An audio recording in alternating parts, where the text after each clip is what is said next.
Welcome to Defender Fridays. So this is our just kind of weekly get together, spend a half hour just chatting with folks in the field, bringing on a guest like yourself to just dive into a topic in the defensive sort of realm. And if I'm looking at the notes here, it looks like you're planning to talk about the evolution or lack thereof of the SOC, impact of technology such as EDR and automation, and maybe even the rise and fall, maybe fall again of managed services. Wow, Jon, that is a loaded topic, and I'm on the edge of my seat now. So I saw that you included that in the notes, and that your social team cleaned it up and made it a lot less aggressive in the LinkedIn outreach, which was probably smart. fair enough. Well, hey, I just want you to know that like all things are welcome here. Like, hot takes, whatever you want to go into, man. I'm all ears. And I know our audience is generally into it as well. I was hoping for a chat. I'm hoping somebody tells me I'm wrong too. That would be fun, about some of these things. So yeah, let's get an intro. Sure. Yeah. Top line of my bio reads these days: creator, co-founder of Salem Cyber. We're alert triage automation company. The subtext is like to think of myself as a cyber technologist. Spent my entire cyber career in some flavor of detection response, managed services, and industry and consulting, and now product. I feel like I've done a lot, and then I realized that I've just kind of keep looking at the same problem from a different direction. But maybe that focus is also useful. And I think one thing I would say about that, though, like the things I find really fascinating are not technology for technology's sake, but like the intersection of like people and technology, and like how people want and are willing to use technology. And I think that informs a lot of the things I think, for better or worse. That's epic, man. Yeah. So I'd like to hear a little bit of your thoughts then on the evolution of SOC and where you think maybe it's not evolving the way it should be. Yeah. Yeah. I mean, I've been saying this thing lately that, it seems so interesting that we know our adversary, we know what they're trying to do, we know their tools and methods, and yet like, it doesn't always feel like we're winning. And that I think about more than anything else, the reason I started my company. But I thought perhaps maybe it'd be interesting to look in the lens of like, what's gone well first, like what's gone well over the past couple of years, where we are today, and maybe think about where we're going. I think there's been a lot in the news from different organizations about like predictions of the future. But I guess my question, I know what I think, but if you looked back over the past number of years, what do you all think is like the most influential like net new technology for defenders? You're tossing that one out to the group? I'm tossing it out. I've got a thought, but I don't want to trump the conversation. I'd love to hear what other folks think. What do you think? I'm going to start with the edgy hot take and say ransomware. No.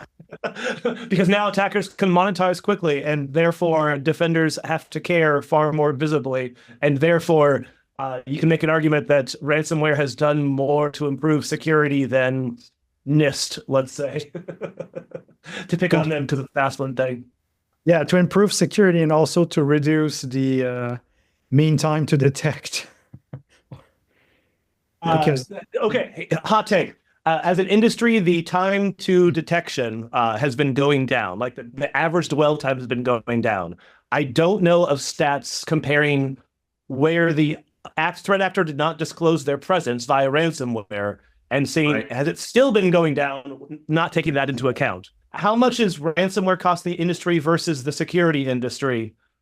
Because you could still make an argument just monetarily that ransomware is doing more to improve security than a lot of pieces of security industry.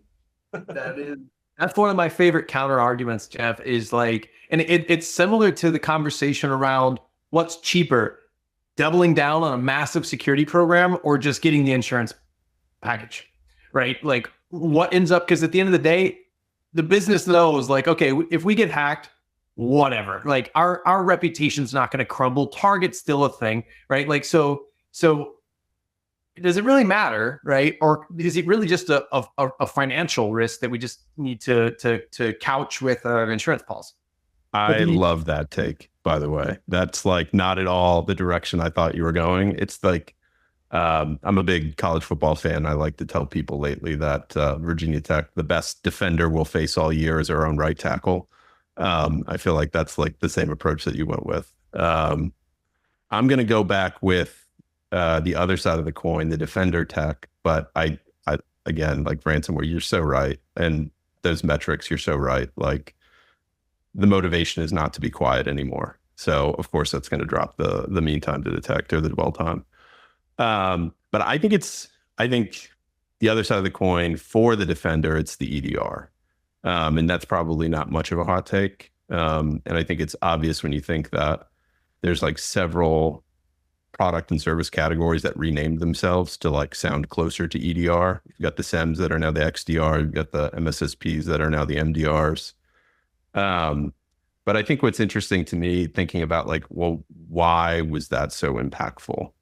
And as somebody who spent a long time as a SEM engineer, I think the most obvious thing that I saw, the EDR took analytics out of the SEM and put them to the endpoint where they can run more efficiently on unused compute over much higher fidelity data, which led to better outcomes. But I don't think that was the only thing. I think there was kind of a second bucket of, they also pioneered at scale the cloud console. So before it was kind of like all of our tech was on-prem, or you were a company that sent all of your data to an MSSP. But now with this like cloud console, such as things like, I guess, Lima Charlie, everybody can work out of one tool. Everybody's got more visibility and is more informed, which leads to better outcomes. And I think that there's a third thing in there in the while you're noodling on that, let me throw in my thoughts on it, because I agree with you. EDR was a clear milestone in sort of the evolution of security team visibility, because not only does it push some of that like detection capability to the endpoint, but like it created a new category of telemetry that we never had before. Right? Like you could hoover up all the windows and alarms in the world and you're still completely blind to API calls, right? And things like that, or purely in-memory activities, right? Like EDR is the one that shined the light on that stuff for the very first time. But okay, maybe I'm getting ahead on the evolutionary, scale here. But okay, so you could take all the individual like point solution controls that we've seen improvements, because we've seen that kind of across the board, whether it be EDR, IPS, or whatever. But I would say, okay, all of those things can be great. But then all it really does, yes, it's pushing higher fidelity signal to the SOC now, right?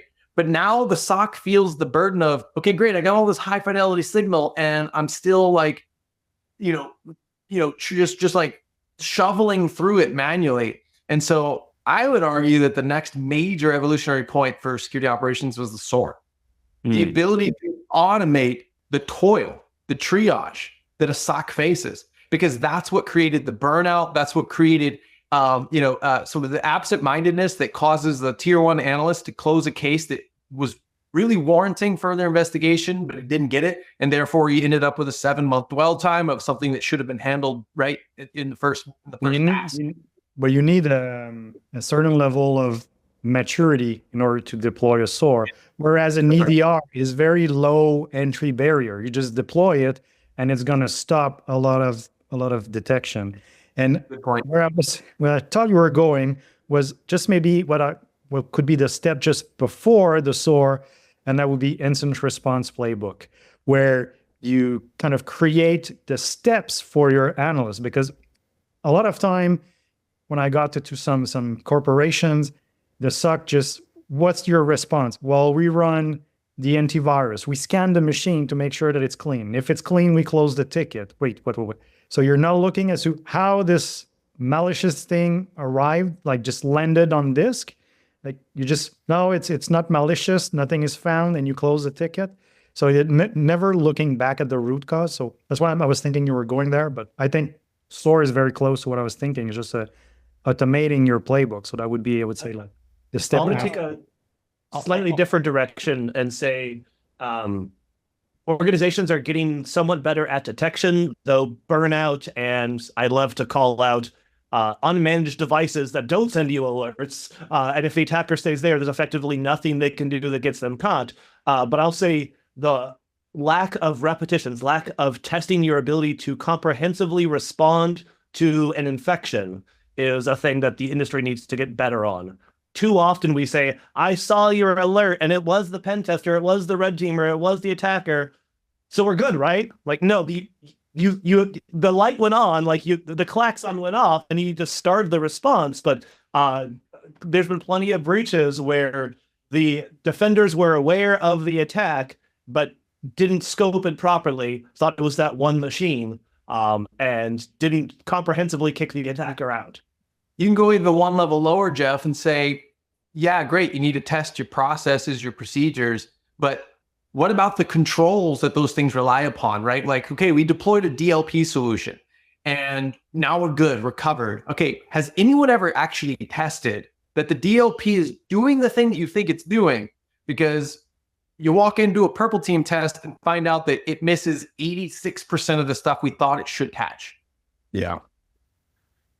I think all that's true. I actually think the automation, we're going to look back and realize that it did a lot of good for the industry, but not necessarily in the ways that everybody thought. I'm not a big believer in playbook automation for most cases, because I think what you're trying to do is codify what people know about how to, analyze and respond to threats. And the actual decision tree of the path that they would walk is so huge. And what you can actually codify in a playbook is so narrow that it leads to the things that Jeff is talking about, which is, underlying assumptions break that you relied on. A person running that process can compensate for that. A hard-coded playbook can't, and it fails silently.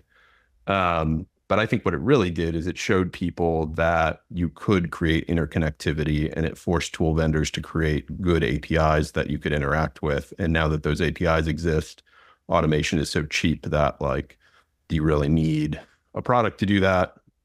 I don't know. I think it's now a component of something else, some like bigger cloud platform.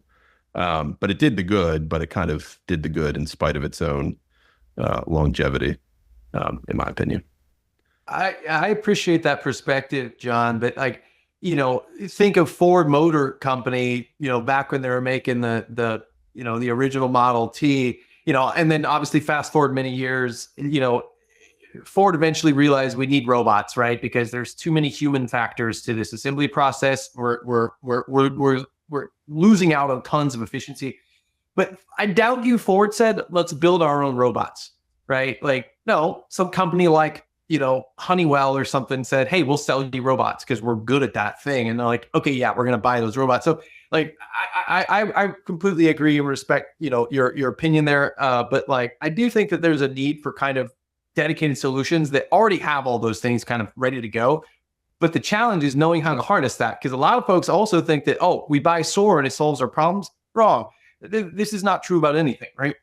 But I'm curious that Andrew Cook's got any thoughts on this topic.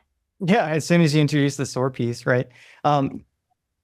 I'll step back to really the original question you asked, which is what was the transformative technology? I was going to say EDR, and I agree with EDR. Stepping back to why EDR was the answer, though, I think it, rewinding 10 or 11, 12 years, more foundationally, it was big data and cloud that really opened it up. Because before that, EDR really wasn't like as possible as it was now. So you think about like the original Carbon Black constraining itself to like 6 points of telemetry. And then you think about Splunk trying to find its way into what it was doing and finding its niche in security, at least for us globally. So yeah, that cloud big data thing, 10, 12, 15 years ago is what gave us all the data that gave us all the cool things to do everything we're doing now. On the workflows and automation side, I will go to the mat for what it means to have analysts contributing their best thinking into a machine that is flexible enough to facilitate the types of, not just decision making, but some of the root toil and mechanical monkey brain work that, a lot of that, I hate that term like sock monkey, but that's generally gone away because we're automating a lot of the sock monkey work. If you're copying and pasting IP addresses into VirusTotal and then doing something, if it's bad or not, like you're wasting time. So having a canvas of automation where analysts can apply their brain matter to say, how do we want this to consistently work best for us so that we don't have to do those workflows anymore? And that machine is as good as every analyst. So your SOC is as best as the collective best thinking of your team. Like right now, the thing to do that is largely in that SOAR. There's the detection engineering in that piece too, but the SOAR piece is where the most creativity comes out, I think, for how that whole workflow works. And if you're not able to do that with your SOAR tool, then it's probably not the SOAR. It's probably not a real SOAR platform. It's probably just a threat intel engine or something. I don't know. Yeah. I think just to clarify my point, I believe in automation, full stop. I think that the deterministic like playbook is the thing that's going to get innovated. And I think that when people think of SOAR, they think of that like UI, the low code, no code, like drag the block, put the block. And I don't think that that's how people are going to continue to exist or interact with the automation. I think it's going to become more sophisticated than what that particular instantiation was. And there's a number of companies working on that. And not to talk my own book, but like that's what the specific type of automation that we get into. Instead of having decision trees, right? We know we can't build a big enough playbook. And so we have to estimate the path using modeling techniques, right? Because the scope of the problem is in the hundreds of thousands or millions of possible paths that you can walk. And there's just not a way to code that. But that's where it has to evolve to get beyond like that first couple of things that are clear and obvious of I have an IP address, or I have a file hash and I need to send it to the virus total, or I have an IP address and I need to send that to whois. Yeah, I think that's sorry for the cutting edge of that, because I think I agree. There's some like deterministic mechanical moves that SOAR's been really good at, and we've been able to sort of bend that to work. But you're getting into more like agentic workflows and more sort of unbounded type of graphs that you can build that aren't necessarily constrained to staying on the rails of a playbook. Those are very interesting, but that's hot off the press, right? That's some cool thinking. Well, Jon, so we've only got about 8 more minutes, and you left a real cliffhanger in your topic here that I'd like to hear at least a quick blurb about. So you said maybe touching on the rise and fall and rise and maybe fall again of managed services. Got to hear your thoughts on this, man. Okay.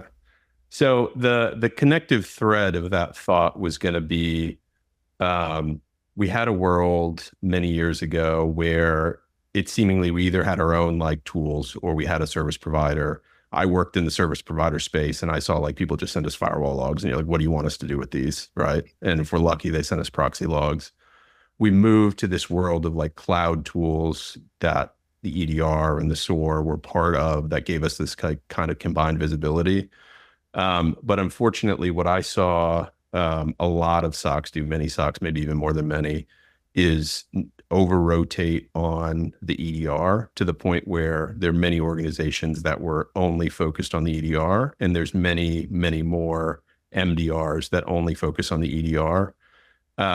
Even the ones that say that they do other things, many of them, don't process them at the same fidelity and success that they can process endpoint alerts, because many of the endpoint alerts don't have any element of intentionality, where a lot of like identity and cloud and other types of threats you have to understand a little bit more about. And Jeff's going to jump in and tell me something.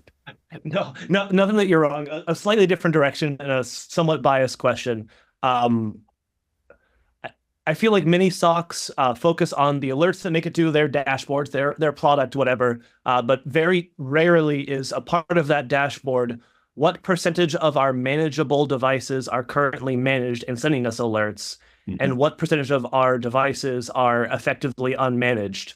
And do you have any telemetry organizations that can help them with that visibility? Because I have a very common finding as a pen tester that you have more machines with 7-zip than you do with your EDR, and that's a problem to be fixed. Yeah, and so that's kind of like a sub-problem of the problem, right? Because in a real sense, less and less things in an enterprise are even an endpoint, right? Like my company has one server. There's companies out there with no servers.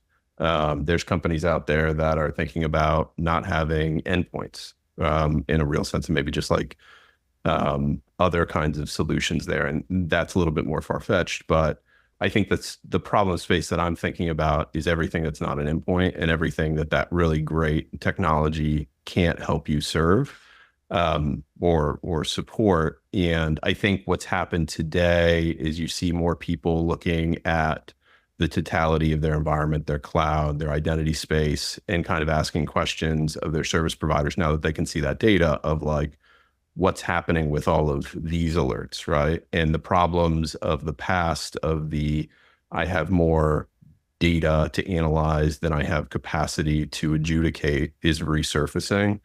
And I think that that's causing some consternation amongst users of managed services of, am I really getting like a fully managed SOC here? Am I getting the capability? Do I get the level of maturity that I need? And so I think, when we went to MDR, there was this huge resurgence of the managed service. And I think that right now I'm starting to feel the pullback and more organizations talking about like the hybridization of like, well, I want an MDR for my EDR, but like I need to hire some more people again to help me adjudicate the other type of scope that I have less confidence that the managed service is going to do well. So then I say like maybe fall, right? But I think maybe hybridization, but then like, where's the long tail of that, right? And that's where I think it gets into the future look of, people who are trying to sell like fully autonomous or like fully platformized. So that's the maybe. Your views, like, or the things that you've seen there align with things that I've seen as well, where some of the bigger orgs that I've talked to are starting to move toward the hybrid approach, or they're already in the hybrid approach where they've got an MDR and all they're handling is their EDR, right? And then they've got an internal team that's doing the identity and the cloud and all the things. They're like, okay, but how well do these two entities work together? And they're like, oh, they don't. Like they don't work together at all. And they're like, okay, well, how well is the MDR at least doing the EDR piece? They're like, oh, barely. I'm like, then what are we gaining with this hybrid approach? Like you've already driven a wedge in your security operations capability by outsourcing some, but not all. It's a weird approach, and I'm curious if that can work for anybody. I think it's a weird approach too, but then you run into the realities of where's the balance of the technology, the cost, the people, the outcome. If I can't afford to fully insource, and I know that fully outsourcing isn't going to lead to the outcome that I want, then I'm forced to try to make something in the middle work. And that's where then you have to start like mixing with the technology, the people process, like what is the best way to do this? And I think that they're still figuring it out, right? But I think that where we're going with the automation technology as it gets to its next level, I think that's where you can start to see, like, really, I see this problem as kind of the inverse problem of how like flyaway IR works. Like that service works well because you take somebody who's really smart, you land them in an organization that's having a bad day, they pair off with people who know that organization well, and their like collective Voltron energy causes like the good outcome of the remediation. And I think the managed service is the smart people who don't know enough about their clients. And I think that the solution is, how do you better inform them of the realities of an organization and what they care about and their unique data footprint and threat landscape. And I think that if we can find ways to leverage technology to scale what those people within the organization know, and then use that to elevate the right things, contextualize in the right ways to the service providers, that it can make them effective at chasing down the things in the 24/7 mission that are the things that that organization cares about. And I think that that's the future again, because like, you're just nobody's going to buy their own full SOCs anymore. It's just like too cost prohibitive. And so I think that's going to push us into a place where let's figure out how to take what we know well and better inform the people who are helping us run the managed portion of our mission. That's my prediction. That's really good stuff, John. I love that we were able to get in a pretty healthy chunk of both sides of the coin that you wanted to cover today, man. It's hard to do in 30 minutes. It's definitely a challenge, but thank you, man, for jumping on with us and having a chat with us. So we'll go ahead and wrap this thing up, folks. Thanks so much for joining us this week. Again, if you haven't made plans to see The Wild Robot, highly recommend it. I'm not getting a kickback. It's just that good of a movie. But otherwise, have a great rest of your Friday, everyone. A phenomenal weekend. We'll see you same time, same place next week. And for those of you that are going to be hanging out with us at Mission Control in DC, we will see you there.